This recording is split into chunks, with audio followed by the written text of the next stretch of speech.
Most of your DNA is Norwegian. Your original thought that your ancestors, the Gaels, were here peacefully and were attacked by the Vikings. Most of your DNA is Norwegian. Your original thought that your ancestors, the Gaels, were here peacefully and were attacked by the Vikings. If most of your DNA is actually Norwegian, it suggests that you were not the victims, you were the aggressors. They were the painted warriors who defied Rome, carved mysterious symbols into stone, and then seemed to vanish into the mists of Scotland. For centuries, experts struggled to explain what happened to the Picts until now. Cutting-edge research has delivered a discovery so shocking that it left historians speechless. DNA evidence finally solved the mystery of Scotland's Picts. And what it reveals is not what anyone expected. And we actually don't really know what was happening until around 3600–3500 BC when we start to see things like this appear. This is not just another footnote in history. This is a revelation that rewrites everything we thought we knew. Stay tuned because the truth about the Picts will leave you stunned. Rome meets the painted people. The first time history took real notice of the people we now call the Picts was through the eyes of their enemies. Roman chroniclers writing from the relative comfort of garrison towns or imperial courts spoke of painted men and women who inhabited the cold, rugged north beyond their reach. These were not simply raiders. They were a constant thorn in the side of Rome's ambitions in Britain. To the legions stationed on the frontier, the word Picti carried a sense of both fear and fascination. It meant the painted ones, a reference to what Romans described as tattoos or war paint that covered their bodies. The detail might be exaggerated, a dramatic flourish to set these people apart from Rome's idea of civilization, but the impression stuck. The Picts were marked forever as the untamed warriors of the north. When Agricola marched into Scotland in the late 1st century, he faced tribal coalitions that Roman writers would later blur into one image. Wild northerners, painted and fearless. The famous clash at Mons Graupius around AD 83 was presented by Tacitus as a Roman victory. But the outcome on the ground was far less conclusive. Rome never managed to hold these lands permanently. The tribes that lived in the shadow of the Grampians may not have destroyed the legions, but they accomplished something more enduring. They denied the empire's total conquest. A century later, Hadrian's Wall stood as a monument to that reality, marking a border not of Rome's choosing, but of Rome's limit. Beyond it lay the land of the Picts. Over the following centuries, the name Picti appears again and again in the chronicles, often linked with raids south of the wall. Roman governors reported sudden strikes, villages burning, and the need for costly campaigns just to keep the frontier quiet. The Picts had mastered the art of making Rome bleed without ever giving the empire a chance at a decisive victory. They knew their land, the forests, the mountains, and the bogs. They fought on their terms. To Roman soldiers used to open battles on flat fields, this was warfare turned inside out. Small bands could vanish into the mist and strike again where least expected. The frustration shows in the records. The Picts were not only resisting, they were eroding Roman confidence. Yet the Roman accounts, for all their bias, give us valuable glimpses of who the Picts were.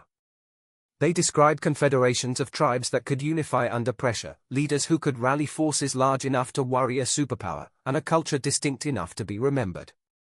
What is striking is not just their hostility, but their resilience.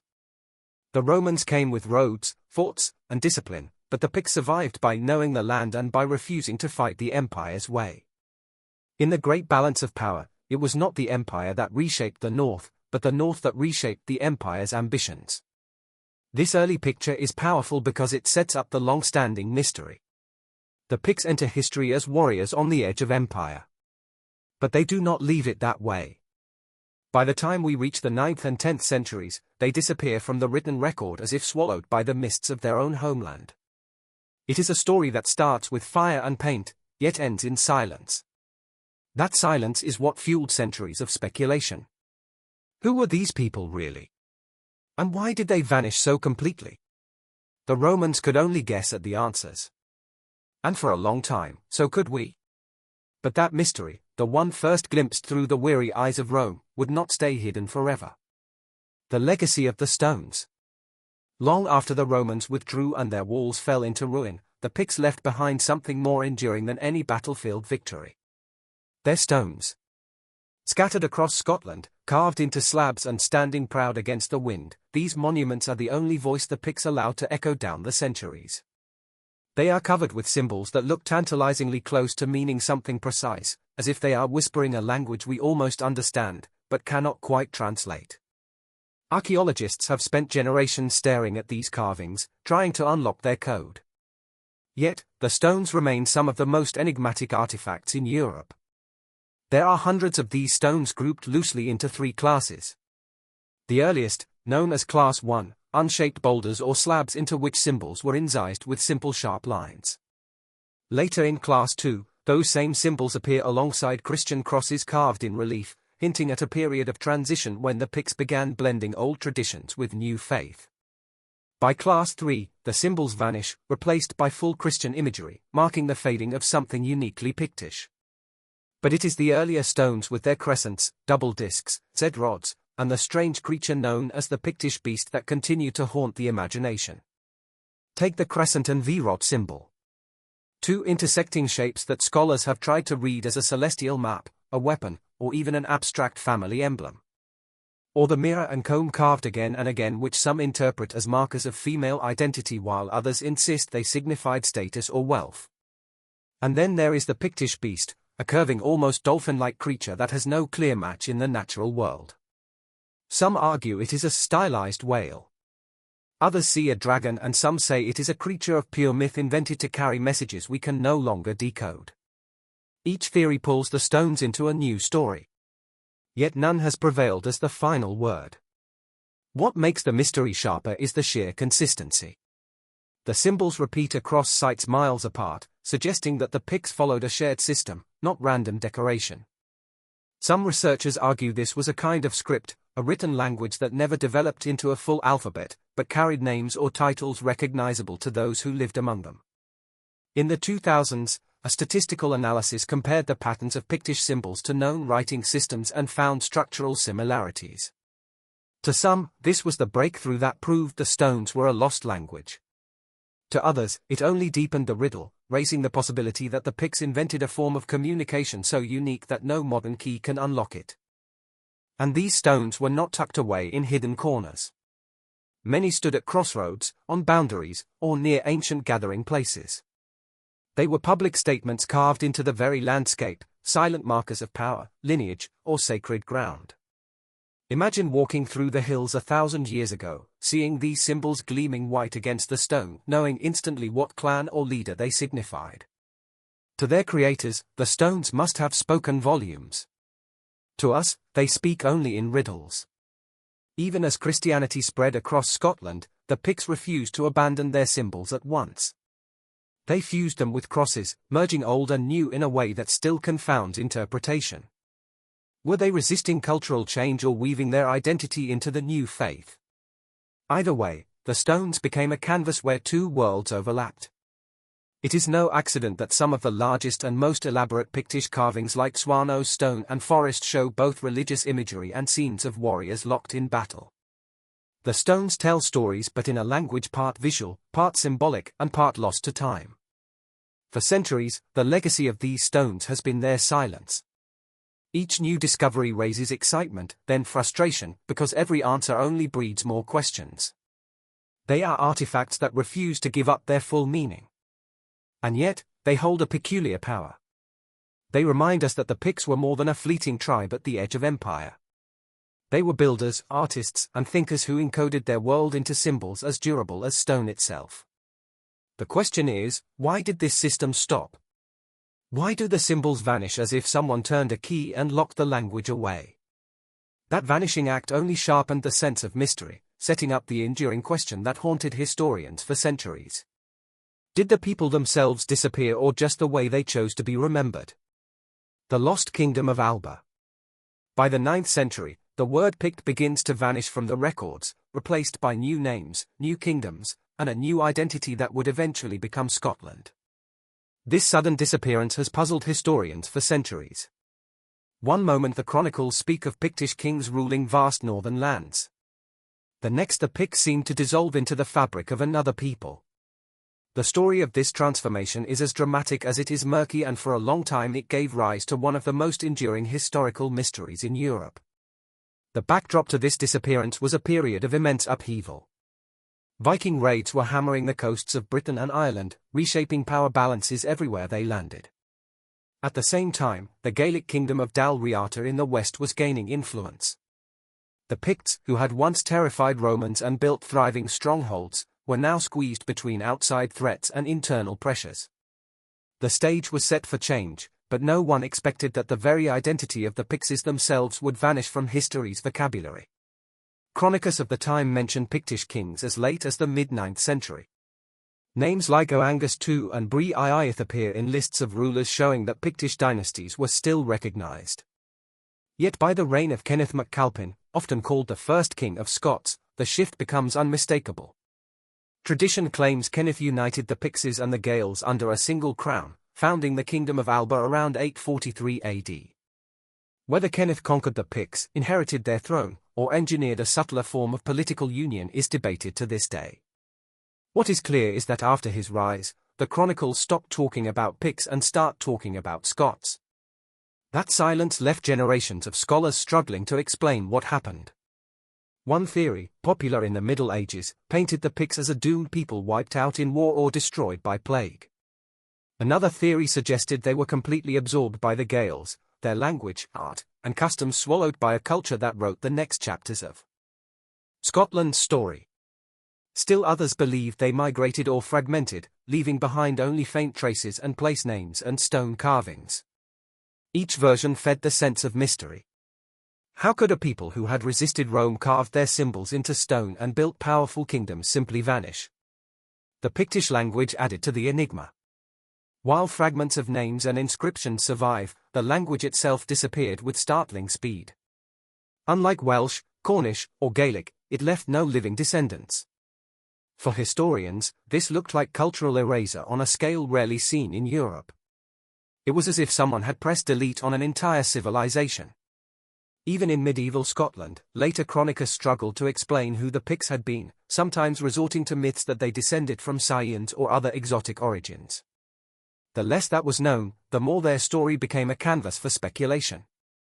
And yet, despite their supposed disappearance, their influence lingered. The boundaries of Pictish territories helped shape the map of medieval Scotland. Their stone art continued to mark landscapes where people lived, prayed, and gathered. Their fortresses like Burghead on the Moe coast or Dundurn in Perth remained visible long after their names faded. It was almost as if the Picts refused to vanish completely, leaving physical reminders in defiance of the silence that grew around their identity. This tension between presence and absence has long captivated scholars and storytellers alike. Were the Picts erased, or did they transform so completely that their name became irrelevant? The emergence of Alba suggests the latter. A kingdom was born from a fusion of cultures, with Picts forming a vital part of its foundation. But because Alba carried a new name and a new political order, the Picts seemed to disappear when in reality they had become part of something larger. For centuries, this was the riddle. The Picts entered history as a painted people defying Rome, carved their symbols into enduring stones, and ruled as kings. Yet by the dawn of Scotland's medieval era, their very name was gone. That vanishing act left experts speechless, and it became the perfect mystery for modern science to eventually revisit. Armed with tools the Picts themselves could never have imagined. The answer to their fate, however, would not be found in chronicles or myths, but buried quietly in the bones of their dead. Excavations that changed the game. For centuries, the mystery of the Picts lived mostly in books and theories. Then archaeologists began to dig deeper, literally, and what they uncovered started to change the way the world saw this so-called lost people. Sites like Rhynie and Tapenarth in Aberdeen became turning points, proving that the Picts were far from the scattered tribal raiders Roman chroniclers had once described. They were organized, wealthy, and far more sophisticated than anyone had dared to imagine. At Rhynie, excavations revealed something startling. Imported goods from the Mediterranean, including fragments of Roman wine empora and high-quality glassware. These were not the possessions of an isolated people eking out survival in a remote land. They were the hallmarks of an elite society plugged into longue distantians trade networks. The site also yielded elaborate metal work and evidence of high-status feasting, the kind of activity designed to project power and prestige. Rhynie was no backwater. It was a hub of influence that connected the northeast of Scotland to the wider world.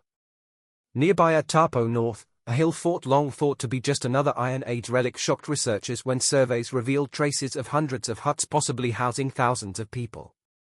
For early medieval Scotland, this was urban-like density on a scale few thought possible. The vision of Pictish life shifted overnight. This was not a land of scattered villages, but one where fortified settlements could rise like proto-cities, commanding the surrounding landscape.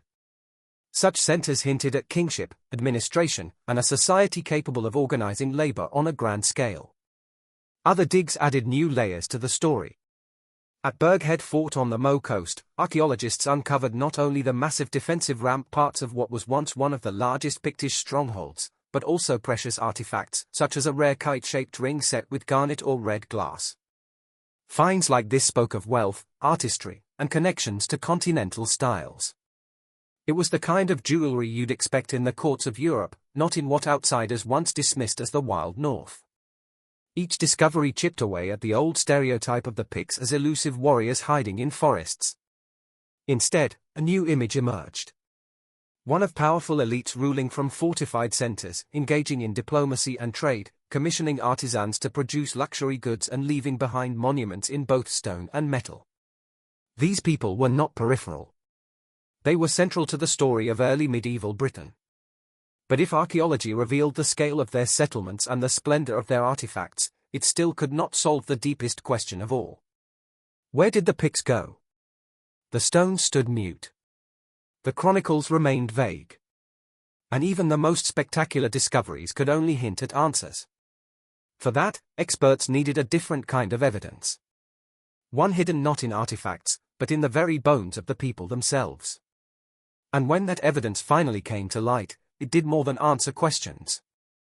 It upended centuries of assumptions and rewrote the story of Scotland's origins in a way no one saw coming. The truth in their bones.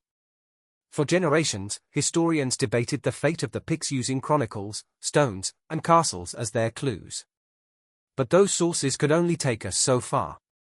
The real answers, it turned out, lay buried beneath the soil in the form of human remains. In 2023, a breakthrough study finally pulled back the curtain. By extracting and sequencing DNA from Pictish burials in places like Fe and Easter Ross, scientists uncovered evidence that left the academic world reeling. The results didn't just clarify who the Picts were, they shattered long-standing myths about their disappearance. The genomes told a story no chronicle had managed to preserve. Far from being outsiders or mysterious invaders, the Picts were genetically continuous with the Iron Age Britain who had lived in the region for centuries. Their ancestors weren't strangers arriving from some distant land. They were the very people rooted in northern Britain since deep antiquity. This simple fact overturned the notion that the Picts represented an exotic or alien presence. They were in every sense indigenous to Scotland. Even more surprising was what the DNA revealed about Pictish society itself. For years, a popular theory suggested that Pictish kingship passed through the female line, a maternal inheritance system unique in early medieval Europe. Yet, the genetic evidence from these cemeteries told a different tale. Patterns of relatedness among the dead did not support strict matrilineal succession. Instead, they pointed toward more flexible systems of kinship, challenging one of the most enduring assumptions about how Pictish power was structured. Scholars had built entire theories on the idea of female line descent. But now the evidence demanded a rewrite.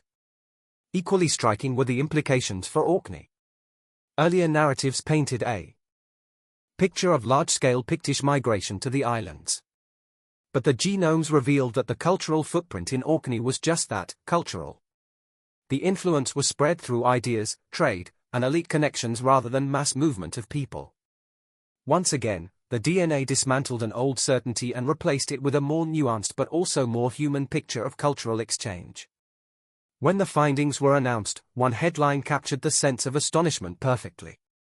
DNA evidence finally solved the mystery of Scotland's Picts. And experts are speechless. It wasn't hyperbole. For centuries, the Picts had been cast as an enigma. Their disappearance treated like a vanishing act. But here was the proof that they had never disappeared at all. They lived on in the genetic fabric of the Scottish people, absorbed into the kingdom of Alba, their culture transformed, but their bloodline unbroken.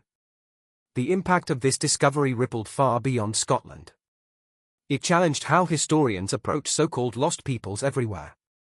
The Picts had become a reminder that disappearance in the historical record is not the same as disappearance in reality. They did not vanish into mist. They evolved into something new. And in the words of one researcher, this rewrites history. For the first time, the Picts were not silent. Their bones had spoken. And what they revealed forced us to see them not as a vanished mystery but as ancestors whose legacy still runs through the veins of Scotland today. Aftermath and new questions. The revelation from DNA studies did not close the book on the Picts. If anything, it flung the cover wide open and left researchers asking questions they had not dared to ask before. For centuries, the disappearance of the Picts was treated as one of Britain's great unsolved puzzles. Now we know they did not vanish at all, but transformed within the emerging kingdom of Alba. Their identity absorbed into what would become Scotland. That single truth reshapes the timeline of a nation's origins. It proves that the Picts were not a forgotten branch of humanity, but an enduring foundation. Yet this answer has not erased the aura of mystery. The symbol stones still stare back at us with their silent crescent, rods, and beasts, daring us to understand. The DNA may tell us who the Picts were, but it cannot yet tell us what those symbols meant to them, or how they understood themselves in their own words. Were they inventing a language? Were they marking boundaries of power and kinship? Or were the stones serving as spiritual bridges between their world and the next? The more modern science advances, the sharper these older questions seem to become. Archaeology, too, continues to surprise. Excavations at places like Tapenarth and Burghead reveal the sheer scale of Pictish society, from proto-urban settlements to fortified palaces, suggesting levels of complexity few expected in early medieval Scotland. Combine this with the genetic revelations and the Picts shift in our imagination from a mysterious warrior people to the architects of a sophisticated culture that laid the groundwork for the nation that followed. They were not living on the margins of Europe. They were participating in its networks, trading with distant regions and shaping political landscapes. For Scotland, the implications are profound. The story of national origins is often told in terms of the Gaels, the Vikings, and later medieval kings. But the DNA insists that the Picts deserve their place in the heart of that story. Their blood flows through the same veins as those who later called themselves Scots. Their fortresses guarded lands that would later be royal centres. Their art, enigmatic as it is, left a mark that still captivates the modern eye. To reduce them to a vanished enigma is no longer acceptable. And yet, for all that has been revealed, a sense of awe remains. Experts are indeed speechless, but not because the mystery is gone. Rather, because it has been reframed in a way no one anticipated. The Picts were not erased. They were written into the next chapter of Scotland's story. The silence in the records was never the end, only a pause before science gave them back their voice.